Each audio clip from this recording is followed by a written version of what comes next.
So some basic concepts of கெமிஸ்ட்ரியில் அடுத்து இருக்கிற டாபிக் வந்து சிக்னிஃபிகண்ட் ஃபிகர். இந்த சிக்னிஃபிகண்ட் ஃபிகரில் நீட் எக்ஸாமில் சம்டைம்ஸ் கொஷின் கேட்பாங்க, சம்டைம்ஸ் கேட்க மாட்டாங்க. எப்படி இருந்தாலும் நம்ம எல்லா டாபிக்ஸும் படிக்கிறது நல்லது. ஓகே, சிக்னிஃபிகண்ட் அப்படின்னா மீனிங்ஃபுல் அப்படின்னு அர்த்தம்.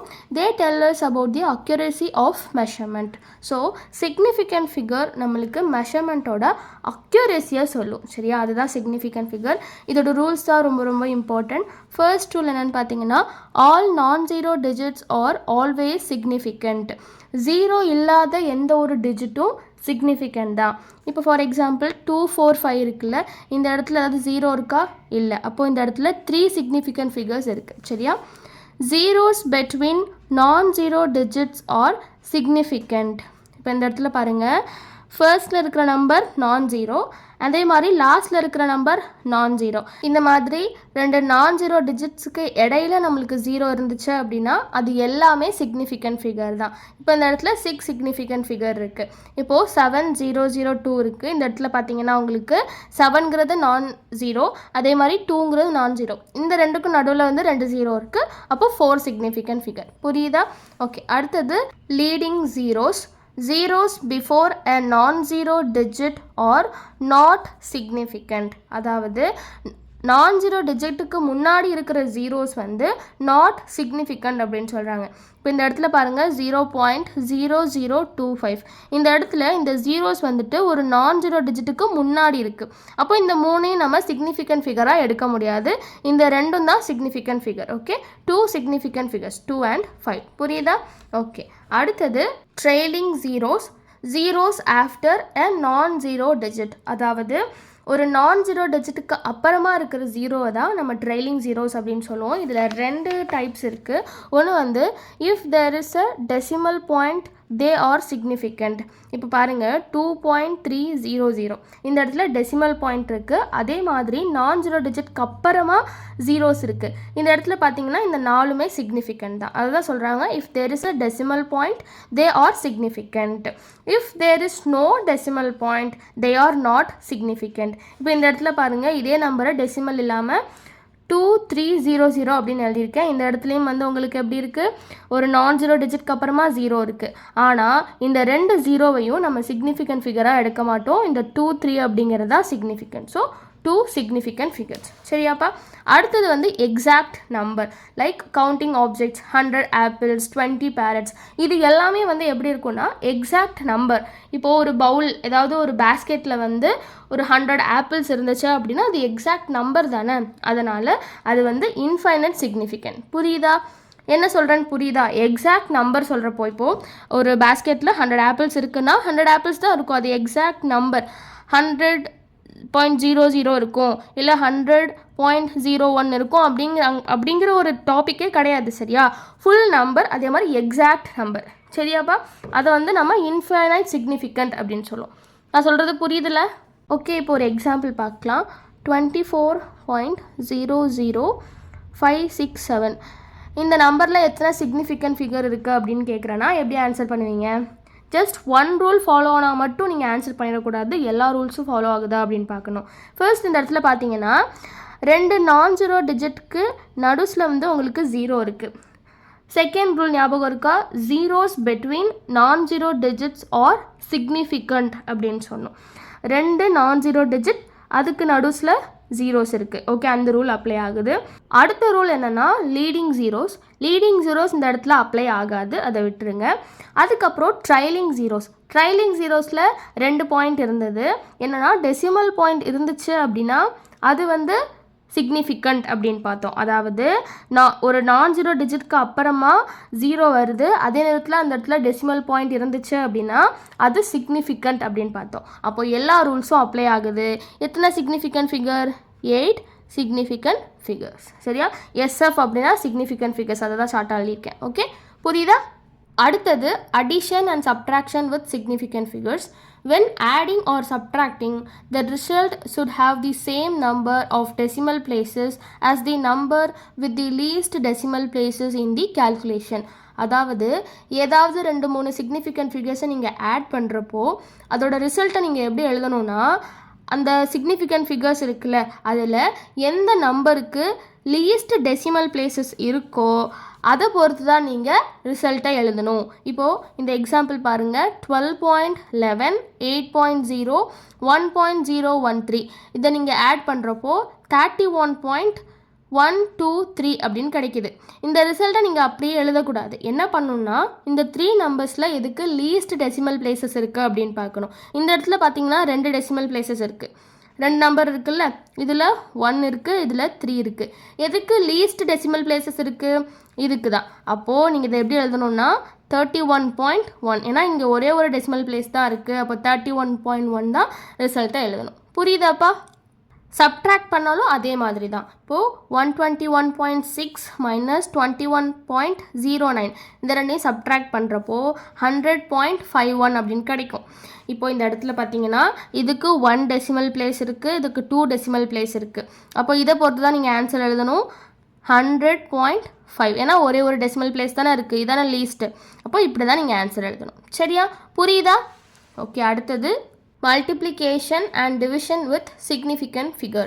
When multiply or dividing, the result should have the same number of significant figure as the measurement with the least significant figures. அதாவது சிக்னிஃபிகண்ட் ஃபிகரை மல்டிப்ளை ஆர் டிவைட் பண்ணுறப்போ அந்த இடத்துல ரிசல்ட்டை நீங்கள் எப்படி எழுதணும்னா, எந்த நம்பருக்கு லீஸ்ட் சிக்னிஃபிகண்ட் ஃபிகர் இருக்கோ அதை பேஸ் பண்ணி தான் எழுதணும். மேலே நம்ம என்ன பார்த்தோம்? டெசிமல் பிளேசஸ் அப்படின்னு பார்த்தோம். டெசிமல் பிளேசஸ் வேறு, சிக்னிஃபிகண்ட் ஃபிகர் வேறு. டெசிமல் பிளேசஸ்னால் இப்போ 12.11 எழுதுகிறப்போ 2 டெசிமல் பிளேசஸ், அதாவது அந்த பாயிண்ட்டுக்கு அப்புறமா 2 நம்பர் இருக்குல்ல, அதுதான் decimal places. But significant figure வேறு. இப்போ இந்த இடத்துல பாருங்கள், 2.5 இன்ட்டு 1.25 இந்த ரெண்டையும் நான் மல்டிப்ளை பண்ணுறப்போ 3.125 அப்படின்னு கிடைக்கும். இதை நீங்கள் எப்படி எழுதணும் அப்படின்னா, இந்த 2 நம்பர்ஸோட சிக்னிஃபிகண்ட் ஃபிகர்ஸை பார்க்கணும். இந்த இடத்துல 2 சிக்னிஃபிகண்ட் ஃபிகர் இருக்குது, இந்த இடத்துல 3 இருக்குது. அப்போது 2 சிக்னிஃபிகண்ட் ஃபிகர் தான் இருக்கிறதுலே லீஸ்ட். அப்போ இதை எப்படி எழுதணும்னா 3.1 அப்படின்னு எழுதணும். சரியா? புரியுதா? இப்போ இந்த கொஷின் பாருங்கள், 0.0456 இன்ட்டு 234.7 இந்த ரெண்டையும் மல்டிப்ளை பண்ணுறப்போ 1.070232 அப்படின்னு கிடைக்கும். இதை டைரெக்டாக எழுதக்கூடாது, சிக்னிஃபிகண்ட் ஃபிகர் பார்க்கணும். இந்த இடத்துல பார்த்தீங்கன்னா 3 சிக்னிஃபிகண்ட் ஃபிகர் தான் இருக்குது. ஏன்னா நான்-0 டிஜிட்டுக்கு முன்னாடி வர்ற ஜீரோவை நம்ம சிக்னிஃபிகண்ட் ஃபிகராக எடுக்க மாட்டோம். நம்ம பார்த்தோம்ல ரூல்ஸ். அப்போது 3 சிக்னிஃபிகண்ட் ஃபிகர், இந்த இடத்துல 4 சிக்னிஃபிகண்ட் ஃபிகர்ஸ் இருக்குது.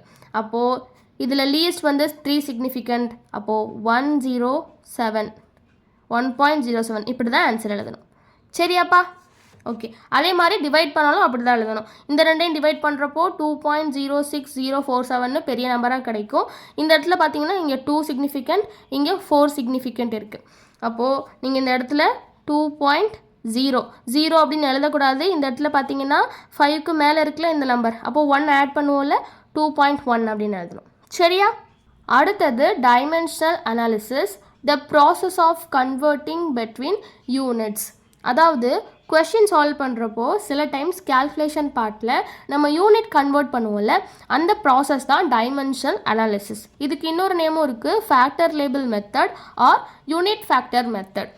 இப்போ இந்த கொஷின் பாருங்கள், a piece of metal is 3 inch long, what is its length in centimetre. ஒரு மெட்டல் இருக்குது, அதோட லென்த் வந்து 3 inch இருக்குது. இதை நான் சென்டிமீட்டரில் எழுதணும் அப்படின்னா எவ்வளோ வரும் அப்படின்னு கேட்குறாங்க. இந்த இடத்துல என்ன பண்ணுவோம்? நம்ம யூனிட் தான் கன்வெர்ட் பண்ணுவோம். இந்த இடத்துல கன்வர்ஷன் ஃபேக்டர் என்னன்னு பார்த்தீங்கன்னா 1 inch ஈக்குவல் டு 2.54 சென்டிமீட்டர். சரியா? 1 inch வந்து 2.54 சென்டிமீட்டர் அப்படின்னா 3 inch எவ்வளோவா இருக்கும்? 1 inch வந்து 2.54. அப்போது 3 inch வந்து க்ராஸ் மல்டிப்ளை பண்ணோம், அவ்வளோதான்.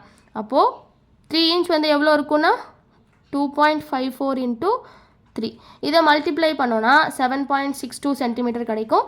இதுதான் ஆன்சர். ஓகே, 3 inch நம்ம சென்டிமீட்டரில் எழுதுகிறப்போ 7.62 கிடைக்கும். ஓகே, புரியுதா? இப்போ இன்னொரு கொஷின் பாருங்கள், இதுவும் உங்கள் புக்கில் கொடுத்துருக்குற கொஷின் தான். A jug contains 2 liters of milk. Calculate the volume of the milk in meter cube. என்ன சொல்லியிருக்காங்க? 2 liters of milk-ஐ மீட்டர் க்யூப்பில் எழுத சொல்லியிருக்காங்க. லிட்டர் டு மீட்டர் க்யூபுக்கு கன்வெர்ட் பண்ணணும். இதை எப்படி பண்ணுறது? நம்மளுக்கு தெரியும், 1 liter equal to 1000 centimetre cube. இது தெரியுமில்ல எல்லாருக்கும்? ஓகே, 1 லிட்டர் வந்து 1000 சென்டிமீட்டர் கியூப் அப்படின்னா 2 லிட்டர் என்ன வரும்? ஜஸ்ட் கிராஸ் மல்டிப்ளை பண்ணால் 2000 சென்டிமீட்டர் கியூப் கிடைக்கும். தெரியுமில்லப்பா? இது எப்படின்னு புரியுதுல உங்களுக்கு? ஓகே, இப்போ பார்த்தீங்கன்னா நம்மக்கிட்ட சென்டிமீட்டர் கியூப் தான் இருக்குது. நம்ம என்ன பண்ணணும்? மீட்டர் கியூபுக்கு கன்வெர்ட் பண்ணணும். இது எப்படி பண்ணுறது? 1 மீட்டர் ஈக்குவல் டு 100 சென்டிமீட்டர். இது தெரியும்ல? இந்த இடத்துல பார்த்தீங்கன்னா நம்மளுக்கு கியூப் தான் இல்லை. அப்போது 2 சைடும் நம்ம கியூப் பண்ணுறப்போ என்ன வரும்? 1 metre cube equal to 10 lakhs centimetre cube அப்படின்னு கிடைக்கும். சரியா? 1 மீட்டர் கியூப் வந்து 10 lakhs சென்டிமீட்டர் கியூப் அப்படின்னா நம்மக்கிட்ட என்ன இருக்குது? 2000 சென்டிமீட்டர் கியூப் இருக்குது. இதை நான் வந்து மீட்டர் கியூபுக்கு இது வந்து எவ்வளோ மீட்டர் கியூப் வரும்னு பார்த்தீங்கன்னா கிராஸ் மல்டிப்ளை பண்ணால் ஆன்சர் கிடச்சிரும். இதை நீங்கள் கிராஸ் மல்டிப்ளை பண்ணுறப்போ 2000 centimetre cube into 1 metre cube divided by 10 lakhs centimetre cube. இதை நீங்கள் கால்குலேட் பண்ணுறப்போ உங்களுக்கு என்ன கிடைக்கும்னா 2 × 10⁻³ metre cube or 0.002 metre cube அப்படின்னு கிடைக்கும்.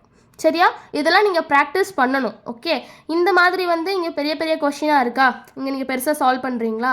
ஆனால் நீட் எக்ஸாமில் ஜஸ்ட் அது ஒரு ஸ்டெப்பாக வரும். இந்த மாதிரி கன்வெர்ட் பண்ணுறது ஒன் சிங்கிள் ஸ்டெப்பாக வரும். அப்போ நீங்கள் வந்துட்டு அங்கே நீங்கள் தடுமாறக்கூடாது. அதனால தான் இந்த ப்ராக்டிஸ் கொஷின்லாம் உங்களுக்கு புக்கில் கொடுத்துருக்காங்க. ஓகே, இப்போ இந்த கொஷின் பாருங்கள். How many seconds are there in 2 days?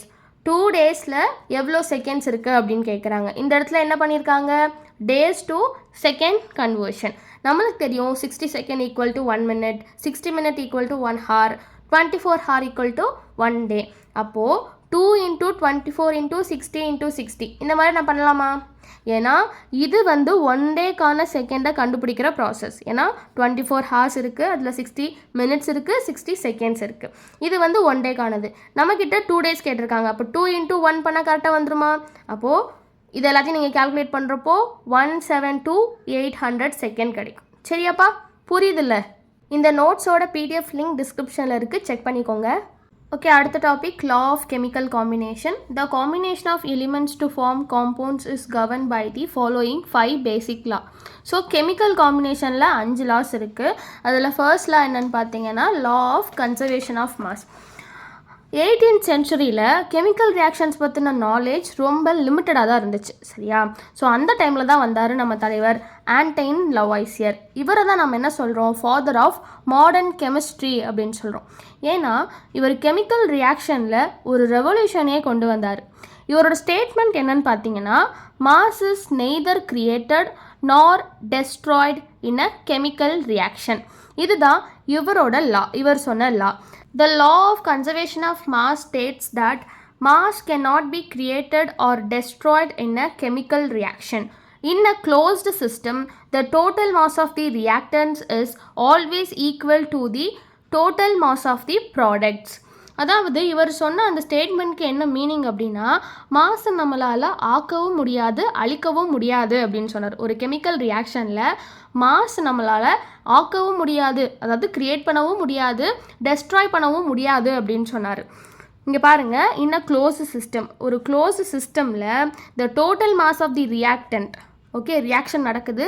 Reaction நடக்கிறதுல இந்த சைடில் உள்ளது ரியாக்டன்ட், இந்த சைடில் உள்ளது ப்ராடக்ட். எல்லாருக்கும் தெரியும்ல, இது ரியாக்டன்ட், இது ப்ராடக்ட். ஸோ ரியாக்டன்ட் சைடில் இருக்கிற total mass is equal to product சைடில் இருக்கிற டோட்டல் மாஸ் அப்படின்னு சொன்னார். Mass of reactants is equal to mass of products. சரியா? இதுதான் இவர் சொன்ன அந்த ஸ்டேட்மெண்ட். இப்போ பாருங்கள், இப்போ இந்த ரியாக்ஷன் பாருங்கள். நம்ம 2 moles ஆஃப் மெர்க்குரியை ஆக்சிஜன் கூட ரியாக்ட் பண்ணுறோம். நம்மளுக்கு என்ன கிடைக்குது? 2 moles ஆஃப் மெர்க்குரிக் ஆக்சைடு கிடைக்குது. சரியா? இப்போது இந்த இடத்துல இருக்கிற மாஸ் இதுக்கு ஈக்குவலாக இருக்கா அப்படின்னு பார்க்கணும். இப்போ பாருங்கள், நம்மளுக்கு ஒரு மெர்க்குரி நார்மல் 1 மெர்க்குரியோட அட்டாமிக் மாஸ் என்னது? 201. ஓகே, ஸோ இந்த இடத்துல நம்ம 2 moles எடுக்கிறோம். அப்போது 201 × 2 பண்ணும்போது நம்மளுக்கு 402 கிடைக்கும். ப்ளஸ் ஆக்சிஜனோட அட்டாமிக் மாஸ் என்னது? 16. 16 × 2 32. ஓகே ஓகே, இப்போ இந்த ரெண்டையும் ஆட் பண்ணும்போது 434 கிடைக்கும். இப்போ ரியாக்டன்ட் சைடில் இருக்கிற மாஸ் வந்து 434. இப்போ ப்ராடக்ட் பார்க்கணும். ப்ராடக்டில் நம்மளுக்கு என்ன கிடச்சிருக்கு, மெர்க்குரிக் ஆக்சைடு கிடச்சிருக்கு, 2 மோல்ஸ் கிடச்சிருக்கு. சரியா? அதே மாதிரி மெர்க்குரியோட அட்டாமிக் மாஸ் என்னது 201 ப்ளஸ் ஆக்சிஜனோட அட்டாமிக் மாஸ் 16. இதை நம்ம 2ஆல் மல்டிப்ளை பண்ணும்போது நம்மளுக்கு 434 கிடைக்குது. இதுதான் அவர் சொன்னார், ஒரு ரியாக்ஷனில் ரியாக்டன்ட் சைடில் இருக்கிற total mass equal to product சைடில் இருக்கிற டோட்டல் மாஸ். ஓகே, ரெண்டு சைடும் மாஸ் சேமாக தான் இருக்கும் அப்படின்னு சொன்னார். சரியாப்பா? இப்போ இந்த கொஸ்டின் பாருங்கள், ஒரு கொஸ்டின் சால்வ் பண்ணலாம். 4.88 gram of KClO3 when heated produce 1.92 gram of O2 and 2.96 gram of KCl. Which of the following statements regarding the experiment is correct? So அந்த கொடுத்துருக்கிற எக்ஸ்பெரிமெண்ட் எந்த லாவை பேஸ் பண்ணியிருக்கு அப்படின்னு கேட்குறாங்க. இப்போ நம்மளுக்கு தெரிஞ்சது law of conservation of mass தான். இப்போ கொடுத்துருக்கிற எக்ஸ்பெரிமெண்ட் இந்த லாக்கு ரிகார்டிங்காக இருக்கா அப்படின்னு பார்க்கலாமா? அதுக்கு நம்ம என்ன பண்ணணும், ரியாக்டன்ட் சைடில் இருக்கிற மாஸும் ப்ராடக்ட் சைடில் இருக்கிற மாஸும் ஒன்றா இருக்கா அப்படின்னு பார்க்கணும். அதுதானே law of conservation of mass. இப்போ பார்க்கலாம், ரியாக்டன்ட் சைடில் KClO3 எடுக்கிறாங்க. எவ்வளோ கிராம் எடுக்கிறாங்க, 4.88 எடுக்கிறாங்க. நம்ம ப்ராடக்ட் என்ன கிடைக்குது, 1.92 கிராம் ஆஃப் ஆக்சிஜன் கிடைக்குது, 2.96 கிராம் ஆஃப் KCl கிடைக்குது. இப்போ பார்த்தீங்கன்னா 1.92 2.96 இந்த ரெண்டே ஆட் பண்ணணும்ல, ஏன்னா இது ப்ராடக்ட் சைடு. ஏன்னா ரியாக்டன்ட் சைடில் ஒரே ஒரு காம்பவுண்ட் மட்டும் தான் இருக்குது, அதோட வெயிட் கொடுத்துருக்காங்க. ஸோ அதோட வெயிட் நம்மளுக்கு தெரியும். ப்ராடக்ட் சைடில் இருக்கிற வெயிட் நம்ம கால்குலேட் பண்ணணும்ல. இப்போ இந்த ரெண்டே ஆட் பண்ணும்போது 4.88 கிடைக்கும். ஆட் பண்ணி பாருங்கள், 4.88 தான் வரும். அப்போ என்ன தெரியுது, ரியாக்டன்ட் ஈக்குவல் டு ப்ராடக்ட் அப்படின்னு தெரியுது, மாஸ். கரெக்டாக? அப்போது இந்த லா, the result illustrates the law of conservation of mass. ஓகேவா? ஓகே, நெக்ஸ்ட் கொஷின் பாருங்கள். What mass of hydrochloric acid is needed to decompose 50 gram of limestone? இதுவும் அந்த law of conservation of mass base பண்ண question தான். என்ன கேட்குறாங்க அப்படின்னா, எனக்கு 50 gram of limestone டீகம்போஸ் பண்ணுறதுக்கு எவ்வளோ ஹைட்ரோக்ளோரிக் ஆசிட் வந்து தேவைப்படும் அப்படின்னு கேட்குறாங்க. சரியா? லைம்ஸ்டோன் அப்படின்னா இந்த கால்சியம் கார்பனேட் இருக்குல்ல, காக்கோ3, அதுதான், ப்ளஸ் ஹைட்ரோக்ளோரிக் ஆசிட். இப்போது இந்த ரெண்டு இதை நம்ம டீகம்போஸ் பண்ணுறதுக்கு இதை தான் யூஸ் பண்ணுவோம். இப்போ என்ன பண்ணணும்னா, இந்த ரியாக்ஷனை நம்ம ஃபஸ்ட்டு எழுதணும். இந்த ரியாக்ஷன் நான் எப்படி எழுதுறது அப்படின்னு சொல்லி நீங்கள் கேட்பீங்க. அதுக்கு தான் உங்களோட கிளாஸ் 11th ரெடாக்ஸ் ரியாக்ஷன் அப்படின்னு சொல்லி ஒரு சாப்டர் இருக்கும். அந்த சாப்டர் படிக்கிறது மூலமாக இந்த மாதிரியான ஈக்குவேஷன் பேஸ் பண்ண கொஸ்டினை நம்ம ஈஸியாக சால்வ் பண்ண முடியும். எனக்கு அந்த சாப்டர் ரொம்ப ரொம்ப பிடிக்கும். ஏன்னா அந்த ஒரு சாப்டர் படிக்கிறது மூலமாக நிறைய சாப்டரில் இருக்கிற கொஸ்டினை நம்மளால் சால்வ் பண்ண முடியும். நான் அந்த சாப்டர் நடத்தும் போது உங்களுக்கு டீட்டெயிலாக சொல்லித்தரேன். இப்போ ஷார்ட்டாக தெரிஞ்சுக்கோங்க. ஓகே, இப்போ நம்மளுக்கு என்ன தெரியணும், 50 கிராம் ஆஃப் கால்சியம் கார்பனேட்டை நான் டீகம்போஸ் பண்ணுறதுக்கு எனக்கு எவ்வளோ ஹைட்ரோக்ளோரிக் ஆசிட் வந்து தேவை அப்படின்னு சொல்லி நான் கண்டுபிடிக்கணும். இதுக்கு முதல்ல இந்த ரியாக்ஷனை நம்ம எழுதணும்ல, அதுக்கு இந்த கால்சியம் கார்பனேட் இருக்குல்ல, இதோட எலக்ட்ரோ நெகட்டிவிட்டி நம்ம தெரிஞ்சுக்கணும்.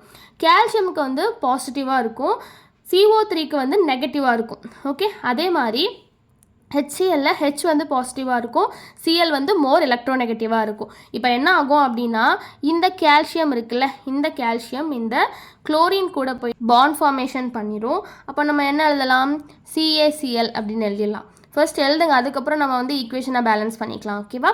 அடுத்து என்ன ஆகும் அப்படின்னு பார்த்தீங்கன்னா, இந்த CO3 இருக்குல்ல, இது வந்து என்ன ஆகும் அப்படின்னா CO2 ஓவாக பிரிஞ்சிடும். சரியா? இப்போ என்ன ஆகும் அப்படின்னா ப்ளஸ் H, இந்த ஹைட்ரஜன் இருக்குல்ல, இது வந்து பாசிட்டிவ் தானே, இது வந்து நெகட்டிவாக இருக்கும். ஸோ இது கூட போய்ட்டு பாண்ட் ஃபார்மேஷன் பண்ணி HO plus CO2 carbon di oxide வந்து ரிலீஸ் ஆயிரும். ஓகேவா? இப்போ பார்த்தீங்கன்னா இந்த ஈக்குவேஷன் வந்து பேலன்ஸ் ஆயிருக்கா அப்படின்னு பார்க்கணும். முதல்ல CO2 பார்க்கலாம். CO2வில் வந்துட்டு என்ன இருக்குது, 2 ஆக்சிஜன் இருக்குது, 1 கார்பன் இருக்குது. இப்போ ரியாக்டன்ட் சைட் பார்க்கணும், ஒரே ஒரு கார்பன் தான் இருக்குது, இங்கே ஒரே ஒரு கார்பன் தான் இருக்குது. ஆக்சிஜன் இங்கே 2 இருக்குது, இங்கே 3 இருக்குது, இன்னொரு ஆக்சிஜன் இங்கே இருக்குது. ஓகே, அடுத்தது இங்கே ஒரு H இருக்குது, இங்கே ஒரு H இருக்குது. ஓகே, ஈக்குவலாக தான் இருக்குது அப்படின்னு நினைப்பீங்க.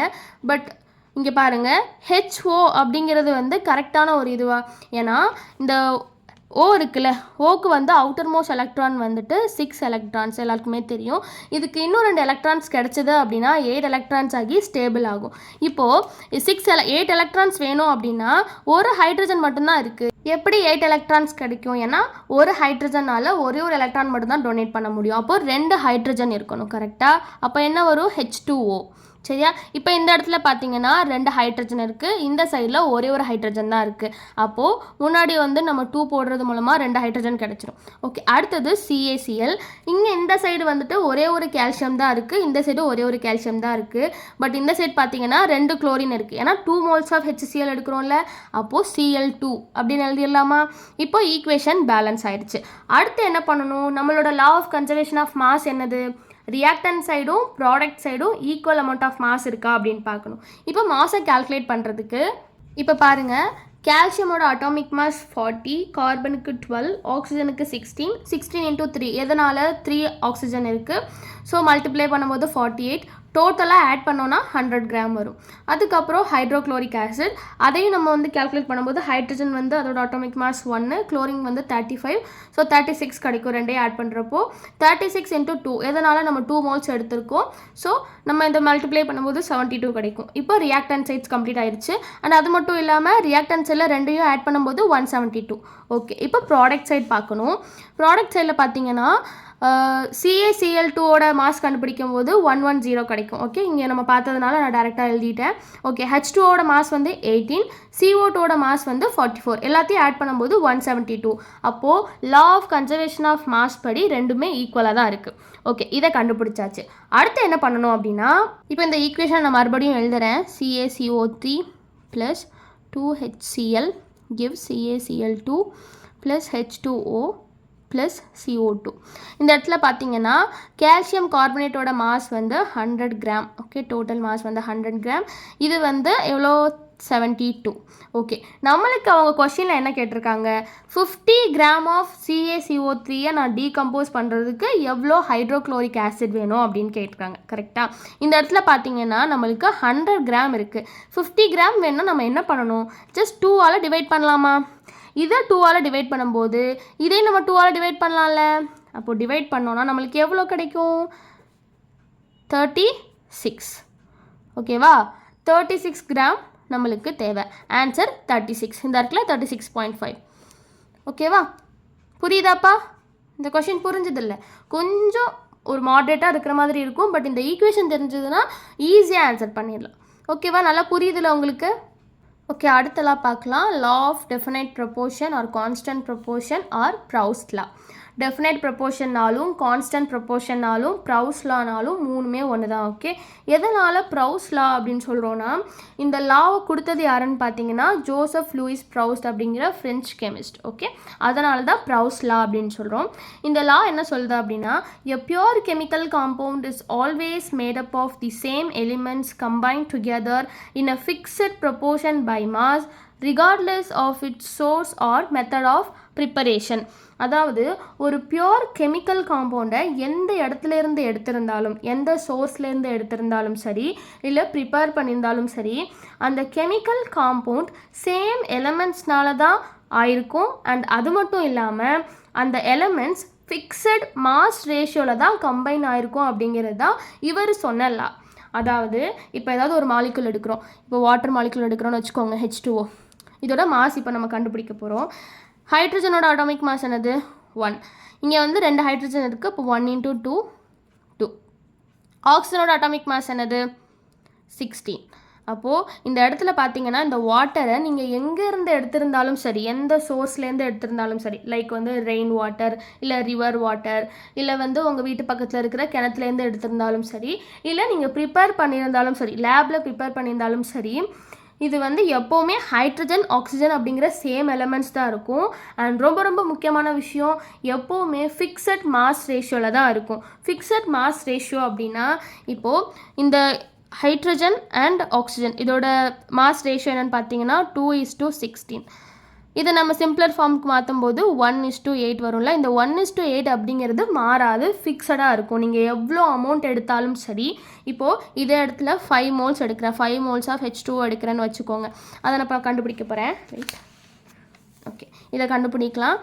இதோட இது என்னது? ஹைட்ரஜன் வந்து அதே 2, ஆக்சிஜன் வந்து அதே 16. 5 moles எடுக்கிறதுனால ரெண்டையும் வந்து 5ஆல் மல்டிப்ளை பண்ண போகிறோம்.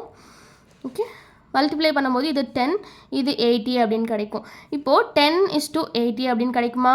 இதை நம்ம சிம்பிளர் ரேஷியோக்கு மாற்றும் போது அதே 1:8 தான் கிடைக்கும்.